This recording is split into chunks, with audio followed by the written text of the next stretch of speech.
শোবে চলো না। আনা একটু এসো তো। কি হলো সুমিত? কাজ ছেড়ে গল্প করতে দেখলেই তোমার মা রেগে যাবে। তাহলে যাও, মায়ের মন জোগালে তোমার হয়ে যাবে তো। রাগ করো না সুমিত, বল। এই যে মহারানী, সংসারের কাজ ফেলে দিয়ে তুমি ছেলের সাথে গল্প করছো? তোমাকে সংসার করতে হবে না, বেরো। সুমিত, মায়ের মুখের উপরে আমি কিছু বলতে পারবো না। শুনলে তো, এখানে আমার কথাই শেষ কথা, যাও বেরো। দংশিনী, তুমি ঘরের লক্ষ্মীকে ঘর থেকে তাড়িয়ে দিচ্ছ?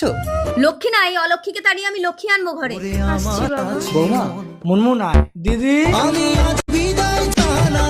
আরে সুসময় বাবু আসুন। আমার মেয়েকে আপনার বাড়িতে একেবারে তুলে দিয়ে গেলাম। আয় মা।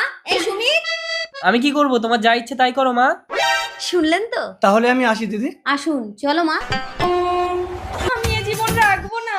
বৌমা দাঁড়াও। তোমার শাশুড়ি যদি তোমাকে লক্ষ্মী ঠাকুরের মতো পুজো করে? কি করে বাবা? এই দাঁড়া, তোকে না ঘর থেকে বার করে দিয়েছিল, তুই আবার আসলি কেন? যা বেরো বাড়ির থেকে। মুনমুন, তুমি তো এখন আমার বউ হওনি, কোন অধিকারে ঘর থেকে তাড়িয়ে দিচ্ছ? আমি আজই মুনমুনের সাথে তোকে বিয়ে দিয়ে মুনমুনকে এই বাড়ির